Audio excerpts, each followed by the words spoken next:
Good morning. Welcome to South TV. This is your host, Monica Kunzekwe Guta. Today I have got Violet Chipo Zinyengere. She's going to talk to us about her experience with living with albinism. Chipo, how are you? I'm fine. How are you? I'm very well, thank you. I would like you to introduce yourself to the audience, and then we get into your story. Okay. Hello, everybody. I'm Violet Chipos Nyingire. I'm originally from Zimbabwe, but I'm based in South Africa right now. I'm a lady. I'm 33, turning 34 years. I've got 2 children, a boy who is 12 years old.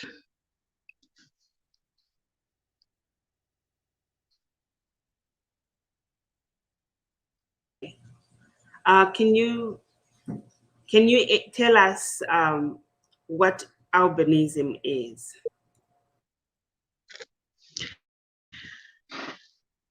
Um, okay. Albinism is when you're having a condition. Actually, it's a condition which is like inherited from maybe um from your background, maybe your parents or the grandmother genetically inherited. And also, I can just say albinism is something like when you don't have that skin pigmentation, which is called melanin.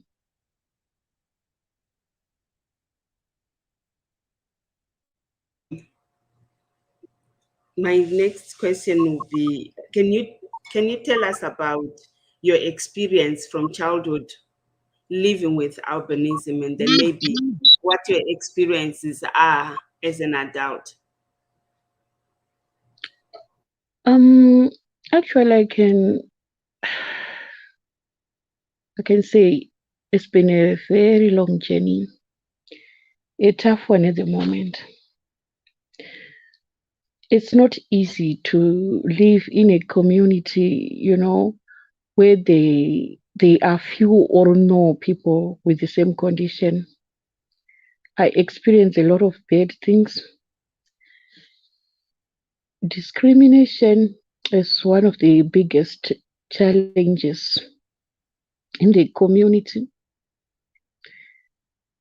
I experienced abuse, humiliation,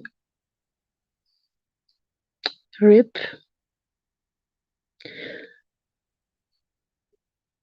also trying to be used for rituals.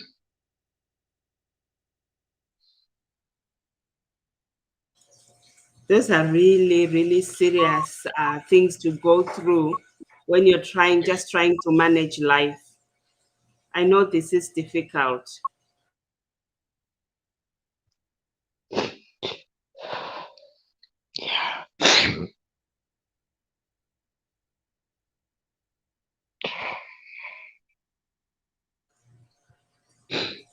Take your time.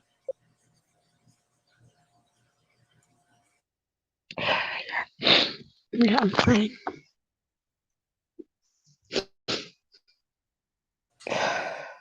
How do people in the family treat you?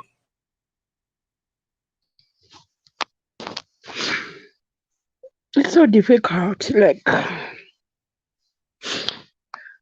when you have a situation mother who gave birth to you,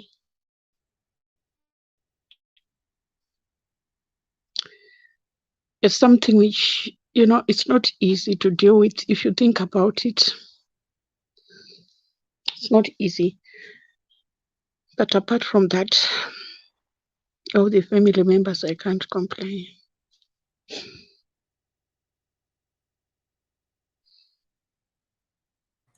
That's good. So you were saying that you're originally from Zimbabwe. Now you're living in South Africa.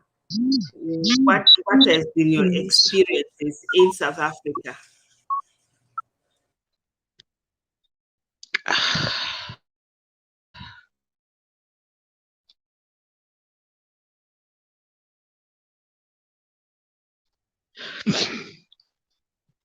You know, there are some situations jumping from the frying pan into the fire. Look for greener pastures. The moment you try that, you even experience the worst nightmares.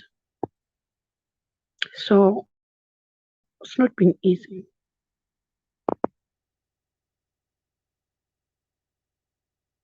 Would you like to share Would you like to share your story of what you recently experienced?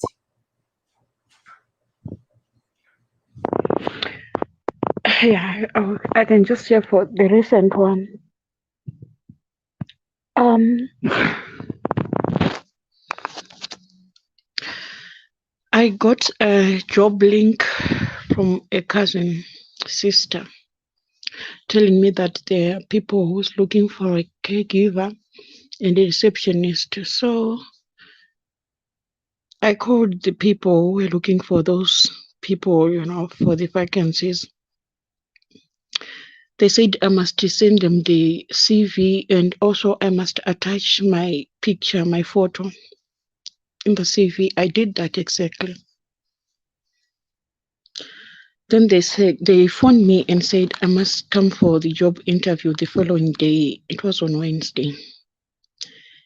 As I was on my way going there, suddenly they called me back and says something came up. We can reschedule the interview for the following day.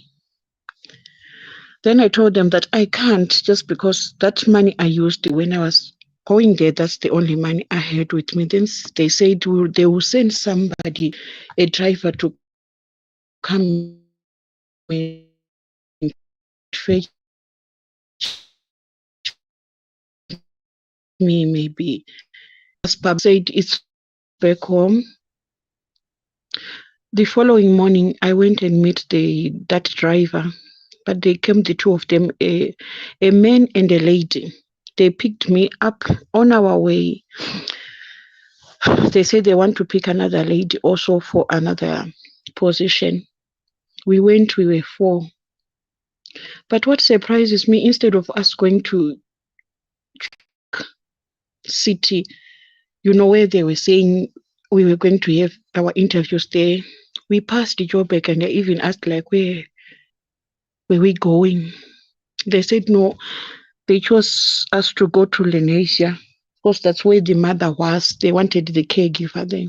We went, we sat in a sitting room waiting for the further instruction. They called that lady, which we picked later. I don't know where they took her to, but that lady was black. I don't know where they took her to. Then after 15 minutes, they called me. They said I have to go and meet their mother in her bedroom since she was bedridden. I went with that lady and the so-called driver. As we were getting in that room, I was shocked to see a man who was sitting on the floor, and that man was, covering himself with those wrappers like these sangomas, something like that. They pushed me in. I sat. When I was sitting, I just did a short prayer. That's all I can say. I had a short prayer. I just said, God, as I was sitting there, I felt something.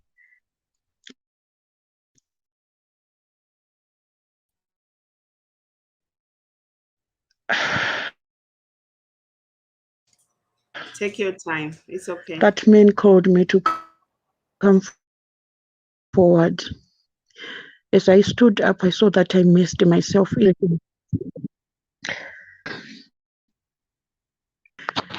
Suddenly, I saw that I had the menstruation periods. I was so shocked. It was not my time, even my days.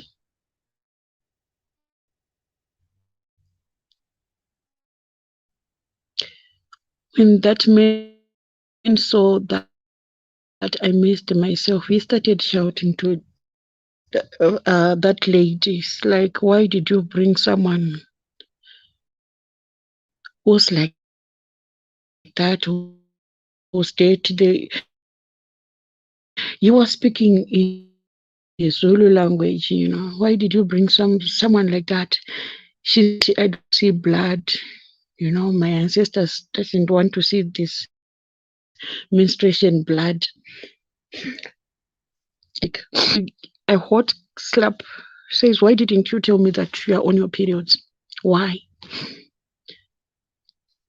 I was actually shocked with that question because I said to her, I came for an interview. Even if it means I was really on my periods, was I supposed to tell you that I'm on my menstruation periods, or I came for a job interview? She was so angry with me.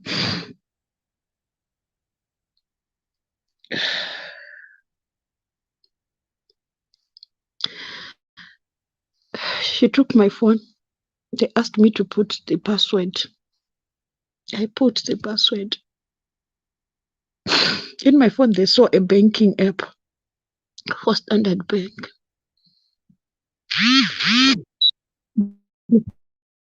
Before that,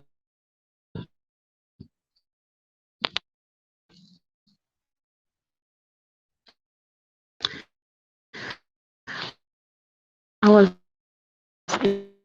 in a stokvel, like that money which you'll be given maybe on a monthly basis, tens.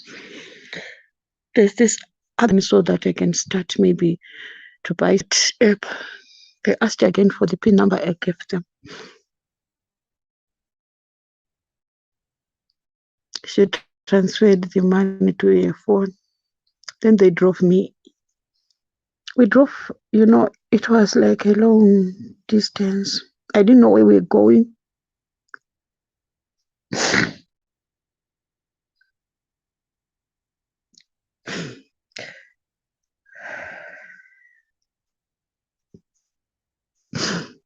Then later on, they dumped me. But where they dumped me, I didn't know where I was. I had to ask this other lady. Maybe after she asked me, how did I get there if I don't know where I was? I told her my story. Then she told me that I was in Pretoria.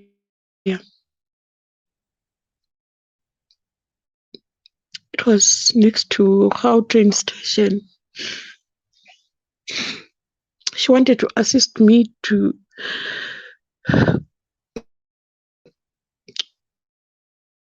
go and, cover myself since I was messed up.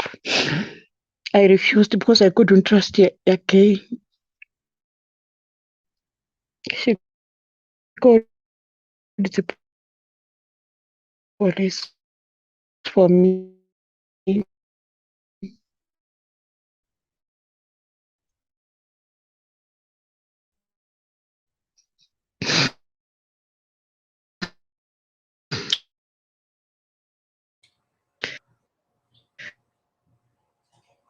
It's okay. Take your time. It's okay.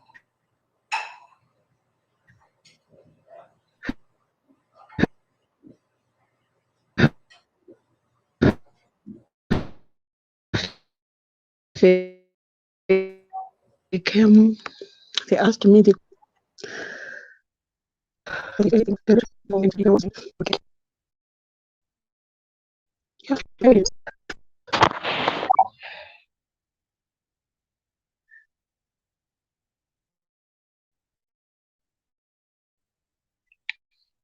Yeah. If I didn't have this periods, maybe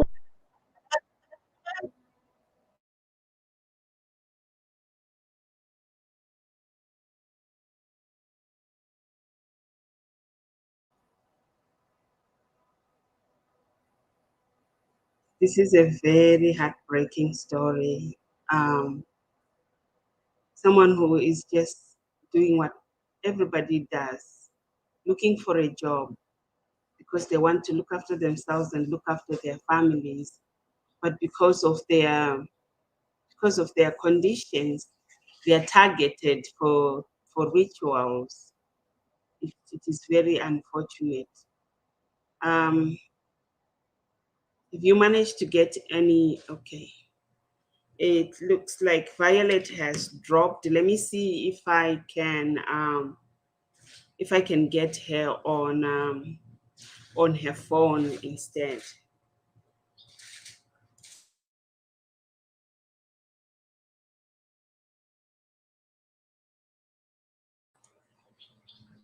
Can you hear me?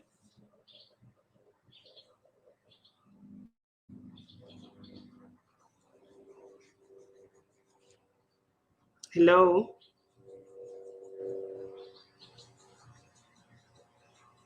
Okay. So whilst we wait for Violet to come back, these are the challenges that people are facing, and it's heightened when it's exacerbated when there is people who are targeting people for the so-called rituals. It's really unfortunate that Violet had to go through this, but we are thankful that God managed to protect her, and she's still around. Let me see if I can get her.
Go ahead.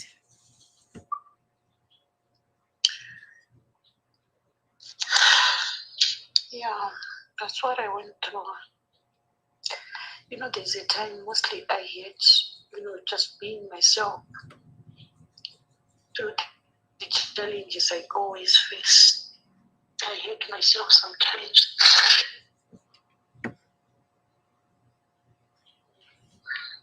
Is there any way that you got support or you are getting support? No. Just hold on a second.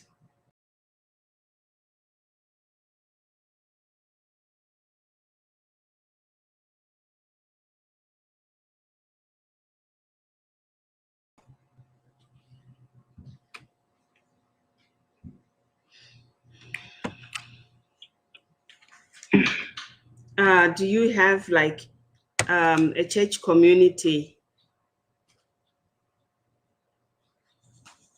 or anyone who is supporting you right now?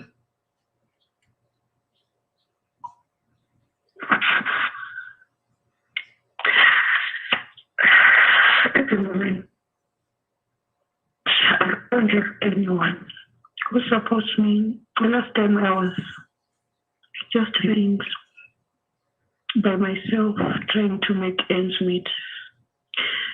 But as you know, I've got 2 children, like what I said. Mm. I'm the one again who's taking care of them myself. They want to go to school, they want to eat, they want clothing and stuff. So everything right now.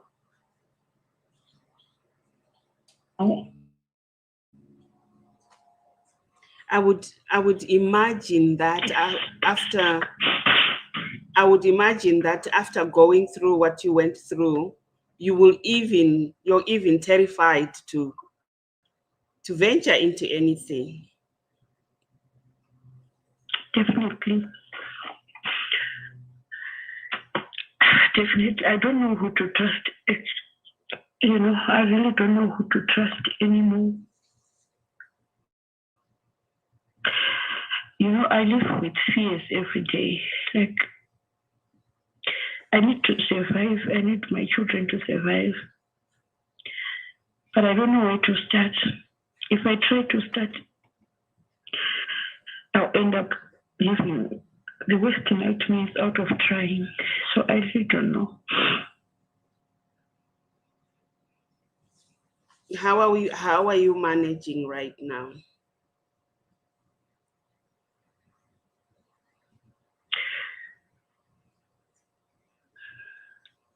Very bad. That's all I can say. Very bad.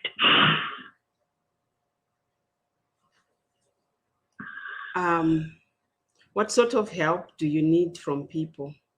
For those who are listening.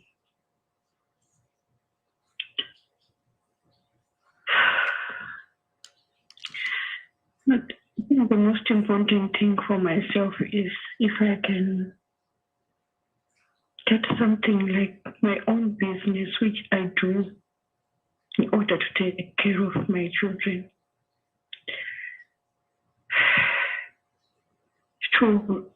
It will help a lot.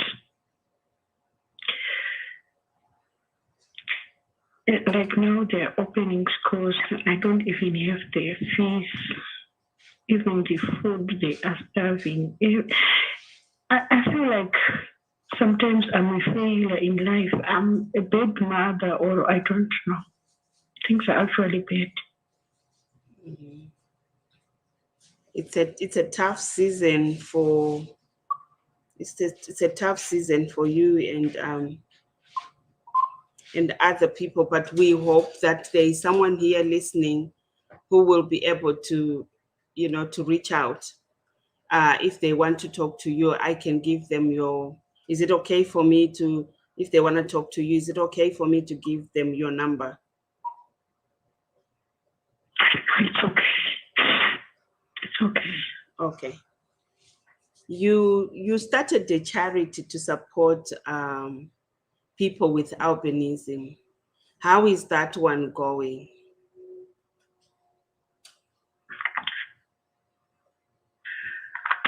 That one is also, strongly in my heart. I don't want anyone with the same condition as mine to experience what I have experienced, what I'm experiencing, and maybe what I'll experience, I don't know. I don't actually want that. So I feel for people with the same condition as mine. I decided to start the foundation so that if I can get maybe the sponsors who can sponsor me to help other people like me with maybe some sunscreen lotion, the hats, even clothing which covers, to protect the sun, anything which can help them. But right now, the situation I am in, I can't even help myself. Mm. It's so sad that I can't even help them too.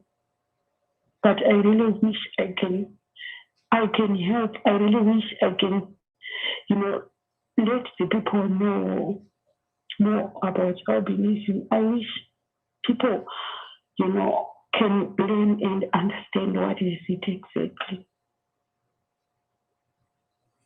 Because the people who believe in rituals, I always think that if we having the luck which people say we have, or if they can use us for rituals, but now I was supposed to be very rich, maybe. Mm-hmm.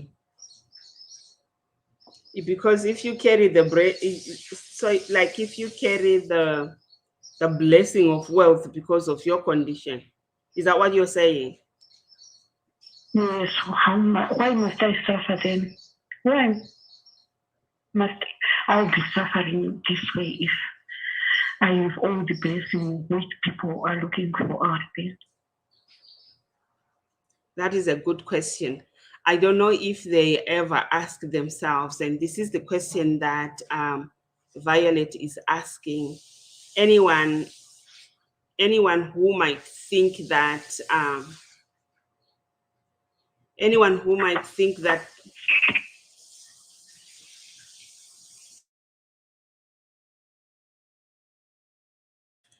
anyone who might think that using people with albinism for rituals will make them wealthy, will give them money or whatever.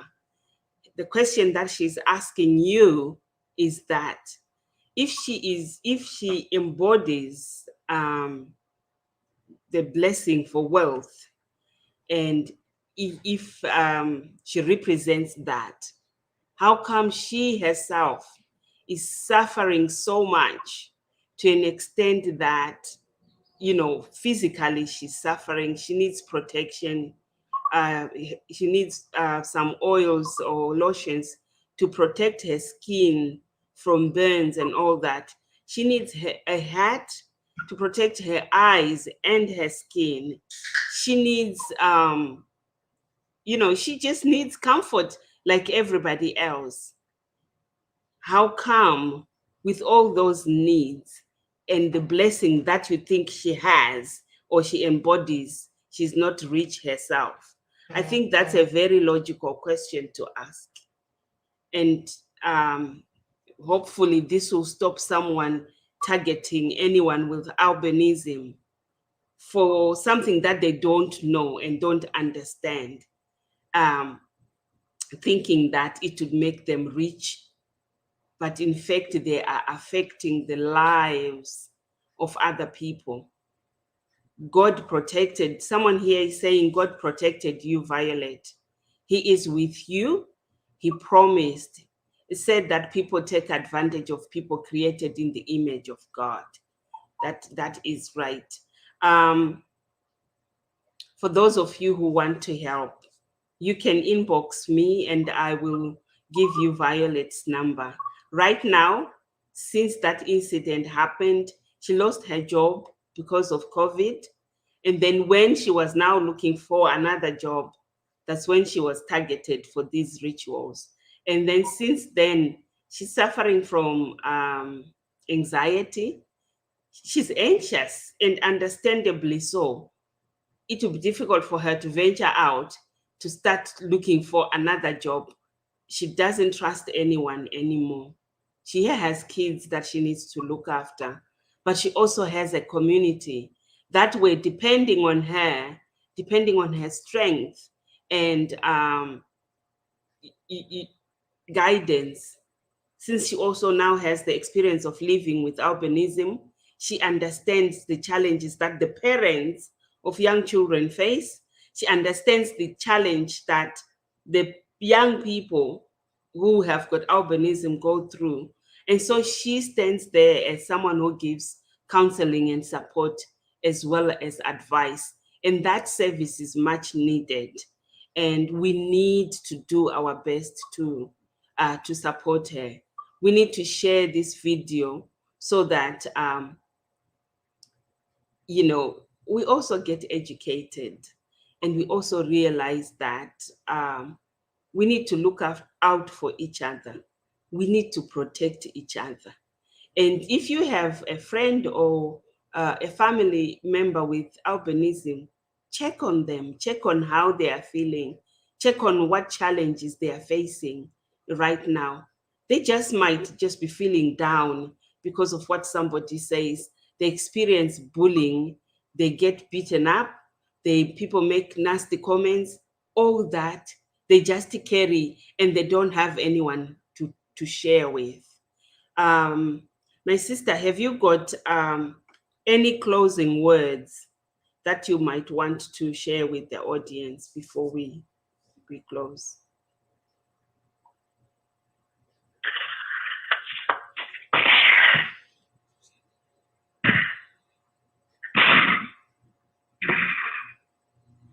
To say, I've got a lot to say, but I don't know what to say exactly. But my plea is to everyone, maybe who's listening.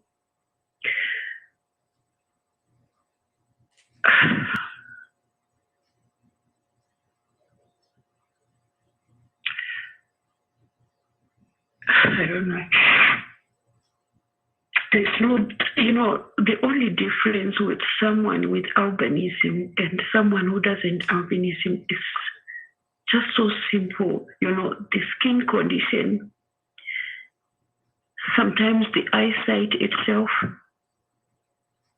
but there's nothing so-called lucky. I repeat again, there's nothing so-called lucky. Stop killing, stop abusing people with the same condition as mine. We are all human. But it's so painful, it's so sad when people like us treat us the same, the way like we are animals. We are not animals. We breathe the same way you breathe. We get hurt the same way you get hurt also.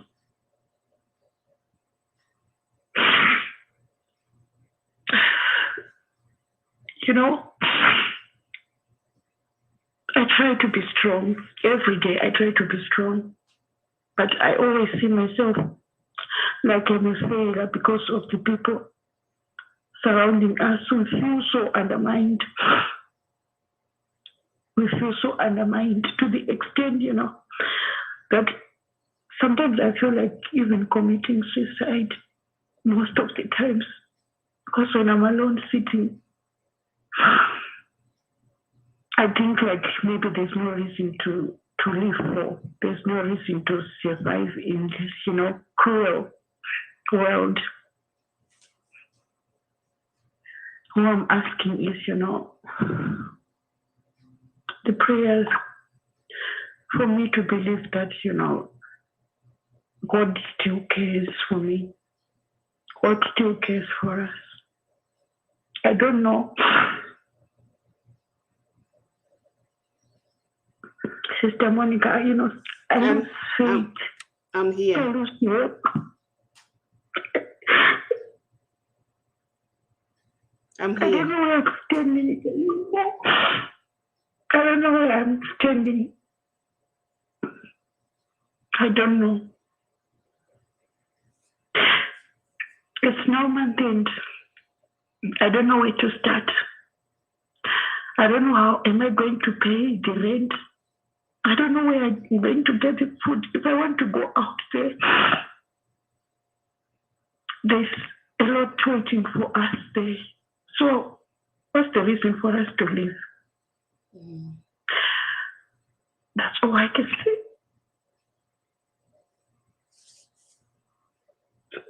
Okay. These are tough times. These are tough times for everyone, and it's worse for others. I think we need to reach out and help each other out. Like I said before, if you need to support Sister Violet here, I will give you her phone number so that you can help her with whatever you can help her with, even if it's just a word of encouragement. Because when I reached out, as she is saying that sometimes she feels suicidal. When I reached out to her, I had seen a post that she had posted, and she was suicidal on that day. And then I just said to her, can we talk? So sometimes what you can do to help someone is not material, but you can just start by encouraging someone to be able to get up from where they are and look forward to another day. But we can do more. So what can we do to help one another? Thank you so much, Sister Violet, for your courage. It's not easy to come on TV or radio to be vulnerable and just bear yourself open and say, this is me, I'm vulnerable. I face these challenges. I'm hoping and praying that the people who are listening, and as we continue to share this video, both yourself and your charity will be supported, so that you find your reason, because that is your purpose, helping others go through life with ease. And we pray, I am praying that you find your strength, and I will continue to check on you. And I'm hoping that the other people that are here will also be supporting you. There's a comment here from Sister Faith Saruzai Stole. She is saying, love you, sister. I have a lot and very close relatives who are albinic, and I have never looked at them in any different way. Much love and God's blessings. So there are people out there who do care about you, and people who will not look at you in a negative way. I want to thank you for agreeing to come to South TV and share with us your journey and your story. And we're hoping that this program is going to make people realize that they need to change their attitude.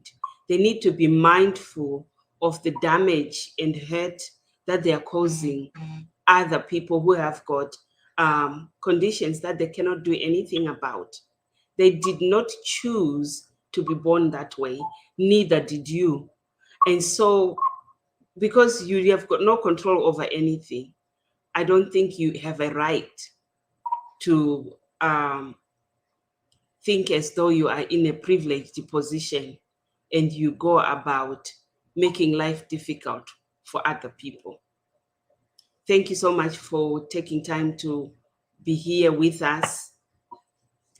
And we are all one, regardless of race, color, gender, and any other backgrounds. There's one, she's saying, thank you for reaching out, Sister Monica Violet, for your openness. It will break barriers. Yes, that is why we are doing this program. Sister Violet, if we need to come back again to raise awareness, you just let me know. We come back again and we raise awareness.